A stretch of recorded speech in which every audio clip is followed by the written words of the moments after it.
Bonsoir à tous. L'entretien du jour reçoit aujourd'hui Don Martin Pouloudissou, membre du comité laïque de coordination à Paris. Il est chercheur à l'université Paris 2 Panthéon-Assas. Il est aussi rattaché au Centre d'études politiques et constitutionnelles. Bonsoir. Bonsoir. Merci d'avoir accepté notre invitation. Si je vous demandais de présenter à nos téléspectateurs le CLC, qu'est-ce que vous pouvez nous dire? Alors, en quelques mots, le CLC, c'est le comité laïque de coordination, qui est un collectif de fidèles catholiques, principalement des laïcs, chrétiens catholiques, qui se sont mis ensemble pour répondre à l'appel de l'épiscopat congolais, issu de l'Assemblée générale qui a eu lieu en juin de l'année dernière. C'était, je crois, la 54e assemblée, où ils ont fait un constat amer appelant les Congolais à se prendre en charge. Avec un mot d'ordre, debout Congolais, le pays va mal. Ils ont appelé les Congolais en général de pouvoir participer à la démocratisation de l'État. Alors, un collectif de Congolais membres de l'Église catholique se sont regroupés pour relayer ces messages des évêques et demander effectivement que les choses aillent au mieux pour asseoir la démocratie. Et ça visait principalement la fin du mandat de président et des élections. Voilà. En gros, donc, il y a des catholiques dans votre pays. Nous parlons de la République démocratique du Congo. Et ces catholiques ont fini par se retrouver dans une association qui s'appelle le CLC, le Comité laïque de coordination. Je pensais que quand on dit laïque, c'est en dehors de la religion. Comment se fait-il que vous êtes rattaché à l'épiscopat congolais? Non, quand on parle de laïque, ce n'est pas en dehors de la religion. Au contraire, au contraire. Alors, on parle souvent, le terme religieux, c'est les fidèles catholiques. En fait, l'Église a une mission de former les consciences. Alors, dans la doctrine sociale de l'Église s'évertue à encadrer ces chrétiens, qui sont des citoyens, pour le cas du Congo, sont des Congolais, à pouvoir s'épanouir et à participer à la gestion de la chose publique. Et l'enseignement de la doctrine sociale de l'Église met l'accent sur la valeur d'un être humain. Alors, les pasteurs de l'Église sont à l'écoute de la population, qui sont des chrétiens pour les cas présents de l'Église catholique, qui ramènent des doléances, qui rapportent des doléances par rapport à leur vécu quotidien, par rapport aux tracasseries qu'il y a entre eux et le pouvoir en place. Les évêques ne peuvent pas laisser insensibles. Sauf que les évêques sont des hommes dédiés, ils ont la mission d'évangéliser et d'encadrer les fidèles. Et les fidèles font partie de l'Église. Il n'y a pas d'Église sans fidèles. Et les fidèles ne sont pas forcément des prêtres. Et d'ailleurs, pour être prêtre, il faut commencer par être fidèle. Il faut être laïque. Donc, c'est quelque chose qui va de pair. C'est pas quelque chose qui... Donc, vous trouvez normal que des catholiques congolais se mêlent de la politique dans leur pays? Oui, parce que l'État congolais a toujours demandé des services aux catholiques. Et d'ailleurs, le comité laïque de coordination n'est pas à sa première reconstitution. Parce que je vous rappelle une brève histoire. En 92, lors de la conférence nationale souveraine à l'époque du maréchal Mobutu, il y a les comités, les catholiques qui se sont réunis pour réclamer l'ouverture de la conférence nationale qui avait été supprimée par Mobutu. Donc, ce n'est pas quelque chose de nouveau. Et quand on voit les relations avec l'Église et le pouvoir, on sait par exemple qu'au Congo, il y a des écoles qu'on appelle des écoles conventionnées catholiques, que l'État a confiées entre les mains des catholiques pour former, pour éduquer les consciences. Alors, ils sont dans les œuvres sociales, ils participent dans plusieurs actions. On trouvait mal qu'ils soient exclus et de parler de la politique. D'ailleurs, la politique, c'est ce qui fait vivre les gens. Donc, du coup, vous dites que c'est légitime que les catholiques de la RDC s'impliquent dans la vie politique de leur pays, quitte à marcher contre le président Joseph Kabila, à créer des troubles à l'ordre public et finalement entraîner la mort de fidèles. Non, pas du tout. Les catholiques ne créent pas de troubles.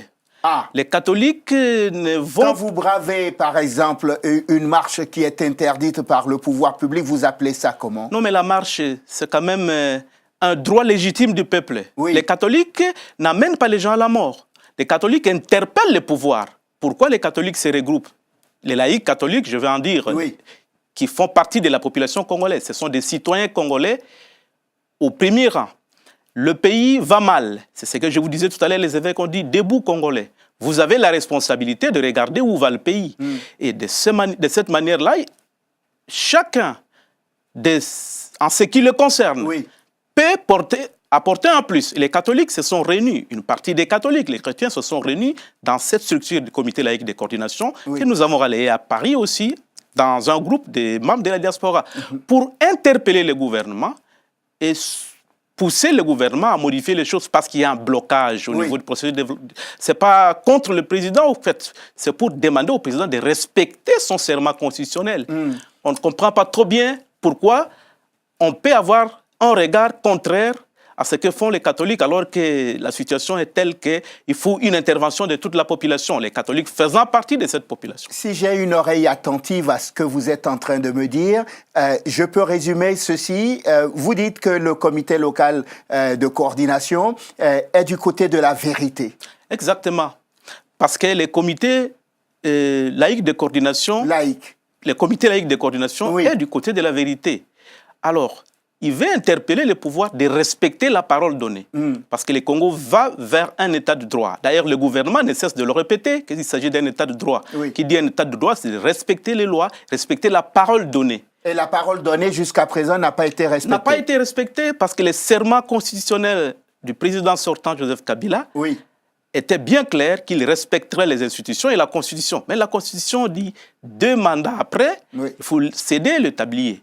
On ne comprend pas pourquoi il y reste. Alors à ce moment-là, on demande à ce que les règles soient respectées. Exactement. Peut-être qu'il faut qu'on marque une petite pause pour replacer les choses dans leur contexte. Nous sommes en décembre 2016. Normalement, le deuxième mandat du président Kabila arrive à son terme. Le pays aurait dû organiser une élection présidentielle pour qu'il y ait alternance ou continuité, mais que le président Kabila parte.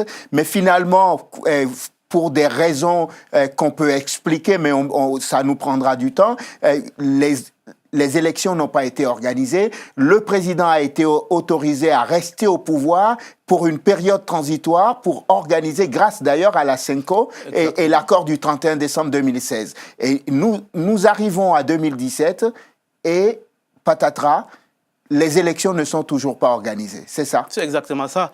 Parce qu'au fait, comme vous l'avez dit, le 19 décembre 2016, c'était la fin du mandat. Sauf que le président, ayant été incapable d'organiser des élections, a fait appel à l'épiscopat congolais de pouvoir négocier l'après cette période-là. C'est comme ça un accord est né. Les accords ont été signés de la Saint-Sylvestre qui ont prolongé de fait ce mandat-là avec un objectif d'organiser des élections fin 2017 au plus tard. Curieusement, l'accord a été enterré. L'accord existe, mais son application a été biaisée. Et on voit que du côté du pouvoir, il n'y a pas la volonté d'amener les peuples vers les élections. Donc c'est comme ça, les évêques que l'on a sollicités pour intervenir ont lancé ce cri d'alarme au peuple congolais. Quand vous dites les évêques, vous voulez juste dire Monseigneur Mosengo, n'est-ce pas? Non, pas du tout. Parce que ne supporte pas le président Kabila. Non, ce n'est pas qu'il ne supporte pas le président Kabila. Je crois que là, on est en train d'exagérer. Le cardinal Mosengo, il est cardinal. Le cardinal Mosengo est l'archevêque de Kinshasa. Le cardinal Mosengo fait partie de la conférence épiscopale du Congo. La conférence épiscopale du Congo, c'est un cadre qui regroupe l'ensemble des évêques du Congo, qui réfléchissent sur l'Église au Congo.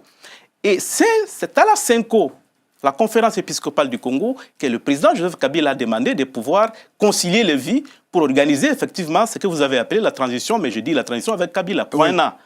Sauf que les accords ont été signés et Kabila a donné sa parole. Alors, le comité laïque de coordination revient sur ça. La Constitution n'a pas été respectée, alors qu'il y avait eu un serment constitutionnel qui indiquait qu'il fallait respecter. Et là, il y a les accords de la Saint-Sylvestre. Pareil, on va où? On ne comprend pas trop bien. Il est fin mandat, il n'est plus éligible. On ne comprend pas pourquoi on doit rester dans cette disons dans cette impasse, comme je dis. Régulièrement, donc, le comité laïque de coordination organise des marches qui débouchent régulièrement aussi, malheureusement, sur des morts d'hommes.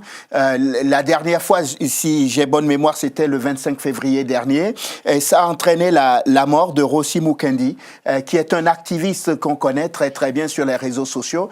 Et on ne connaît pas complètement les circonstances de cette mort. Finalement, où est-ce qu'on en est dans le dossier? Est-ce qu'il a été inhumé? Le corps a-t-il été rendu à sa famille? Qu'est-ce qui se passe dans cette affaire? Alors, jusqu'à cet instant où je vous parlais, oui, le gouvernement essaie d'entretenir un flou artistique. Donc, Rossi n'a pas encore été enterré. Son corps serait quelque part dans une des morgues au Congo. Oui. Et la famille de Rossi n'a pas accès à ces corps-là. Le gouvernement, semble-t-il, aurait mis en place une équipe qui enquête pour essayer de voir au clair les circonstances dans lesquelles cette mort est intervenue. Mais on sait bien que les chrétiens ont marché pour demander au gouvernement de pouvoir respecter les accords. Oui. Alors Rossi est tombé pendant ces temps-là. C'est un martyr pour vous? C'est un martyr de la démocratie. C'est un martyr de la démocratie. On ne comprend pas bien pourquoi ces marches ont été réprimées et pourquoi aujourd'hui il y a une enquête spéciale pour les corps de Rossi, comme il y a eu d'autres corps avant qui ont disparu. Oui. Donc nous pensons que ce sont des manœuvres simplement que le gouvernement essaye de faire pour distraire l'opinion. Oui. Rossi est mort dans des circonstances qui sont tout à fait simples à comprendre. Il a marché pour demander à ce qui est le respect de la vie humaine, le respect de la Constitution, aller vers les élections. Donc, c'était un activiste qui n'avait ni armes, ni je ne sais pas quoi. Ben voilà, il est tombé parce qu'il y a eu une répression violente. On ne sait pas, donc je peux vous dire, on ne sait pas où est ce corps-là, vraisemblablement, c'est le gouvernement qui garde le secret. Et on ne sait pas quand est-ce qu'il sera, sera enterré. Ces derniers jours, on entend beaucoup parler de la Commission électorale nationale indépendante dans votre pays. Il y a la classe politique, une partie de la classe politique, en tout cas l'opposition, vent debout contre cette CENI. Il y a vous aussi, c'est-à-dire le comité laïque de coordination, qui publie ces derniers jours un communiqué pour suspecter la CENI. Qu'est-ce qui se passe? Alors, la commission électorale indépendante est là pour normalement organiser des élections. Oui. Alors, si le comité laïque de coordination a publié un communiqué pour suspecter la CENI, c'est parce que les actes que la CENI pose font craindre une organisation frauduleuse des élections. Et la CENI a introduit, pas très très longtemps, une machine à voter. Vous avez peut-être entendu parler de ça. Oui. Il s'agit de quoi? D'une machine à voter, mais il s'agit d'un ordinateur qui permettra à un électeur potentiel congolais, par le moyen tactile, de choisir la photo d'un candidat. Oui. Ensuite, cette photo va être imprimée et mettre dans l'urne pour organiser des élections, estimant que c'est un moyen moins coûteux et plus sincère ou simplement plus transparent pour... Oui. C'est tout à fait faux parce que les calendriers que la CENI a publiés prévoyaient l'impression des bulletins de vote. Oui, prévoyaient, vous dites. S'ils sont contraints par le temps, il faut trouver d'autres solutions. Sauf qu'elle ne peut pas le faire de manière unilatérale. Nous sommes dans une CENI qui doit tenir compte des autres partenaires. Il y a l'opposition qui est complètement exclue. Donc la CENI fait cavalier seul. Ce n'est pas la CENI d'avant le 19 décembre 2016. C'est la CENI qui doit tenir compte des accords de la Saint-Sylvestre. Donc elle ne peut pas se permettre d'être juge et partie. Et vous pensez que cette CENI est juge et partie? Ah oui, parce que la CENI... Dans l'intérêt de qui? Mais on voit bien, la CENI, c'est pour organiser des élections. L'histoire du Congo montre bien que la CENI prend parti pour les pouvoirs en place. Oui. La CENI a demandé, d'ailleurs, je vais vous dire, la CENI a publié les calendriers sous pression. La CENI a demandé 504 jours à dater de la fin de l'enrôlement des électeurs, pour pouvoir organiser des élections. Mais brusquement, compte tenu des pressions, notamment du comité laïque de coordination qui a organisé des marches pour exiger que les choses vont en avant, la CENI s'est rétractée.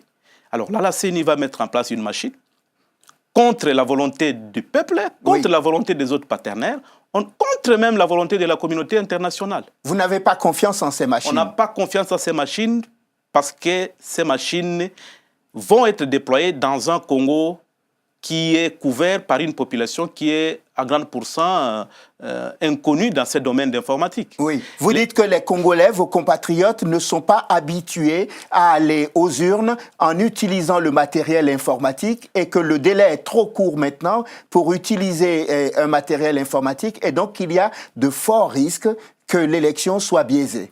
Exactement ça. Même d'ailleurs, le comité, disons, le comité électoral, l'organe sœur de la Corée, d'où sont sorties ces machines, oui, a fait un communiqué pour dire au comité, plutôt à la CENI congolaise, oui, qu'elle ne soutient pas. Oui, la commission électorale sud-coréenne a expliqué qu'elle ne cautionnait pas l'utilisation de ces machines parce qu'il faut rappeler sans doute à nos téléspectateurs que les machines ont été fabriquées par une entreprise sud-coréenne et la fiabilité de ces machines pose problème, même en Corée du Sud. Exactement. Alors, si vous les mettez dans le contexte congolais, oui, dans des milieux ruraux, il y a la population qui est quasiment illettrée, qui n'a pas une connaissance approfondie du maniement de ces machines informatiques. Oui.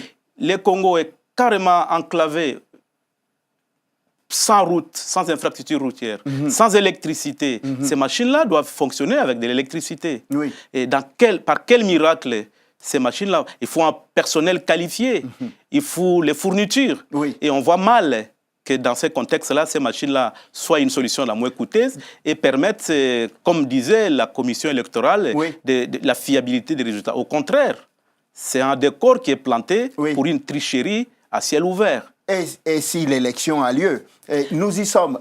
Quand vous me dites ça, désormais face aux critiques du comité laïque de coordination, d'une partie de l'opposition, en tout cas l'opposition radicale, si demain matin, la CENI, la Commission électorale nationale indépendante dans votre pays, nous explique qu'elle n'est plus en mesure d'organiser les élections fin décembre, qu'est-ce qu'on fait? J'espère qu'on n'y arrivera pas là-bas, parce que c'est depuis longtemps... puisque vous mettez en doute les machines. Nous mettons en doute les machines, c'est parce que nous demandons à la CENI de retirer sans condition ces machines. Le Congo a des imprimeries. Le Congo peut imprimer les bulletins de vote. C'est les moyens les moins coûteux, contrairement à ce que dit la... Donc nous demandons à la CENI, qui a en charge la responsabilité d'organiser les élections, qui a dit qu'elle organisera des élections dans ce timing-là, de retirer carrément ces machines et d'organiser des élections par les moyens ordinaires. Et conventionnels. Et conventionnels. Et d'accepter quand même la présence des experts neutres. Oui. Parce que c'est qui les experts neutres? Les experts neutres, c'est au sein des Nations Unies, c'est au sein de l'Union européenne, il y a des partenaires congolais qui ont, par le passé, aidé dans l'organisation des élections en 2006 et en 2011, oui, et qui peuvent aussi être utiles pour pouvoir se démarquer de tous ces suspicions-là. Oui. Alors la CENI refuse quasiment. Et là, la CENI joue un jeu qui profite au pouvoir. Vous pensez vraiment que le pouvoir est en connivence, encore que le pouvoir n'a même pas de candidat à la prochaine élection présidentielle? Je trouve étonnant la façon dont on suspecte comme ça le pouvoir en place de faire des choses dans l'ombre. Vous comprenez? Ce pouvoir n'a pas de candidat à la prochaine élection présidentielle. En tout cas, pas de candidat connu pour l'instant. Quel est l'intérêt de ce pouvoir de s'entendre sur le dos des Congolais pour organiser une élection qu'elle va gagner alors qu'elle n'a même pas de candidat? Mais nous avons vu par exemple dans la loi électorale qui a été promulguée, oui, ils ont fait une innovation triste, ce qu'ils appellent le seuil pour des candidats, oui, pour exclure une partie des Congolais qui ne pourraient pas arriver à ce seuil-là. Donc ça, c'est pour favoriser les candidats qui sont au pouvoir, qui ont des moyens de pouvoir arriver à ça. Au fait, le seuil, ce serait être élu au niveau national. Les élections, c'est un candidat ou un parti politique qui réduirait au moins le seuil d'1% au niveau national. Ça touche les législatives. Sauf que les législatives, effectivement, sont partie prenante avec la commission électorale indépendante.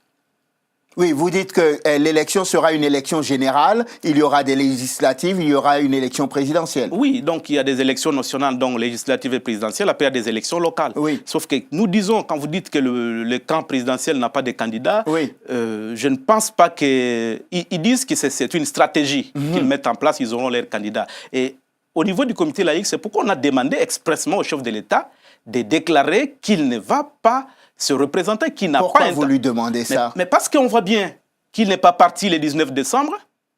Aucune raison valable n'a été présentée. Oui. On lui a donné 1 an avec son accord, avec l'accord de la classe politique. Et là, ils excluent la classe politique et la société civile pour continuer à dire. Et il a fait, le président, je crois que vous êtes sans ignorer, qu'il a dit une conférence de presse en janvier en disant que les élections coûtaient très cher, qu'il fallait dans l'avenir réfléchir sur un autre mécanisme. Mais ça veut tout dire. Ça veut dire quoi? Les garants de la Constitution, qui étaient censés organiser des élections, ne l'ont pas fait, brandissant le manque de moyens financiers, qui brusquement dit qu'il faut choisir entre le développement et la démocratie, opposer des termes qui ne sont pas opposables, et qui ne sait pas dire pourquoi il reste, il vous dit c'est trop coûteux les élections, on peut en faire d'autres choses, mais on voit bien que ses intentions sont très claires, qu'il n'a pas envie de... Surtout vous, votre intention est très claire. Vous pointez du doigt le camp de la présidence de la République et sans doute en arrière-plan Joseph Kabila et sa volonté de rester au pouvoir. Il n'a jamais dit qu'il était candidat pour l'instant. Il n'a jamais dit qu'il se maintiendrait ou pas. À l'heure où nous parlons, on ne sait toujours pas si Joseph Kabila partira à la fin de cette année. Mais vous savez, il y a la Cour constitutionnelle qui a fait une interprétation erronée de la Constitution. Oui. Parce que la commission électorale s'est référée à la Cour constitutionnelle pour prolonger les élections. Oui. Et il y avait tout à fait une grande polémique sur l'article qui demande à ce que le président reste en place jusqu'à l'élection de l'autre président. Du prochain président. Et Kabila se campe sur ça. Son camp se campe sur ça. Il restera chef de l'État jusqu'à ce qu'un autre président soit élu. Mais dans l'entretemps, il ne fait aucun effort pour organiser les élections de son successeur. Du coup, on risque de l'avoir au pouvoir encore quelques années. Lui, il a envie d'y rester éternellement au pouvoir. Sauf que nous, dans le contexte congolais... C'est qui, vous? Nous, le peuple congolais. Oui. Nous, le peuple congolais. Vous parlez, c'est le peuple congolais qui s'oppose à cette façon de faire. Parce que la Constitution a été votée quand même par référendum. Le référendum, c'est le peuple qui a été sollicité. Le peuple a accepté parce que les choses qui étaient dans la Constitution étaient censées être respectées. C'est pourquoi aujourd'hui, on ne comprend pas bien que le chef de l'État revienne sur un certain nombre de choses et choisir des priorités. Et son camp, d'ailleurs, le dit ouvertement que des contraintes qui pouvaient surgir peuvent permettre au report des élections s'inédiées. Et voilà. Donc... Très bien. Don Martin Pouloudissou, on arrive presque au terme de cet entretien. La question que tout le monde se pose, et je suis sûr que je ne suis pas le seul à me poser cette question, c'est que nous nous projetons quelques mois plus tard dans cette année 2018. L'élection est censée se dérouler le 23 décembre 2018. Nous sommes à la veille du 23 décembre. Il n'y a pas d'élection présidentielle à cause des difficultés. La CENI qui finalement fait machine arrière et retire les machines de vote, mais n'a pas le temps nécessaire pour organiser, déployer le matériel électoral. Il y a pas mal d'instabilité à l'est du pays, etc. Qu'est-ce que vous faites? Nous sommes là pour demander à ce qu'à ce moment-là, que le pouvoir qui a attesté de son incapacité à 2 reprises, 2017 et 2018, puisse quitter. Et à ce moment-là, les Congolais se réuniront pour voir ce qu'il faut faire. Mais on n'en est pas encore là. Pour l'instant, nous faisons confiance au calendrier, estimons que c'est vraiment l'ultime recours, le dernier délai. Et puisque vous le dites, nous n'envisageons pas une chose de son contraire. Le Congo va fonctionner, que Kabila soit là ou pas. Kabila n'est pas un président providentiel. D'ailleurs, de toutes les façons, il pourrait aujourd'hui ne pas être là. Ça ne serait pas fini pour le Congo. Il y a suffisamment de Congolais qui peuvent continuer à assurer effectivement l'organisation des élections. Donc moi je pense que plutôt les problèmes ne se trouvent pas au niveau de qui veut, qui ou... Non, c'est que le pouvoir a failli, donc s'il est incapable, donc l'erreur est humaine, comme on peut dire, ils n'ont pas organisé en 2016, en 2017, mais persévérer, c'est diabolique. Donc on ne sait pas à ce moment-là que deviendra le pays. Est-ce qu'on a besoin de sauver le Congo ou on a besoin simplement de faire disparaître le Congo? Et ça, le peuple congolais, à travers d'ailleurs le comité laïque de coordination, s'engage à y veiller davantage. On organisera effectivement cette pression-là jusqu'à acquérir la démocratie, à installer l'alternance telle que voulue par le peuple congolais. Au prix de combien de vies encore perdues? Le peuple congolais n'a pas d'armes, mais c'est le pouvoir qui utilise ces armes qui sont censées protéger le peuple, et un pouvoir qui se rebelle contre sa propre population n'a plus raison d'être. Et nous allons à ce moment-là demander effectivement à tous les amis du Congo, toutes les personnes de bonne volonté, de ne pas rester indifférentes, parce que le Congo fait partie quand même des Nations Unies. Le Congo fait partie de l'Union africaine. Il y a des relations qui se tissent parce qu'un certain nombre de traités ont été ratifiés. On ne peut pas être indifférent pour un pays qui souffre. Donc vous savez, quand la case de votre voisin brille, que vous restez insensé, le feu peut venir vers vous. Donc il faut vite éteindre le feu. C'est ça que nous voulons. Et pour éteindre le feu, l'obstacle principal, c'est Kabila, parce qu'il y a un danger pour le Congo, et pas forcément pour le Congo, pour la région de l'Afrique centrale, et ça peut avoir des ramifications ailleurs. Pourquoi donc peut-on laisser impunément quelqu'un qui a testé de son incompétence à redémarrer chef de l'État? Don Martin Poulou-Dissou, merci. Merci. Infiniment, membre du comité laïque de coordination à Paris. Et vous êtes chercheur à l'université Paris 2 Panthéon-Assas. Merci infiniment d'être venu nous parler du CLC et de la situation politique dans votre pays, du blocage encore pour l'instant. On ne sait toujours pas si le 23 décembre prochain, il y aura une élection présidentielle dans votre pays. Si vous aviez juste un mot à choisir entre alternance et continuité, qu'est-ce que vous direz? Non, parce que l'alternance peut avoir aussi une continuité. Nous ne voulons pas l'alternance dans la continuité. Parce que le camp présidentiel peut, dans cette ambiance, instituer quelqu'un qui va continuer cette même politique.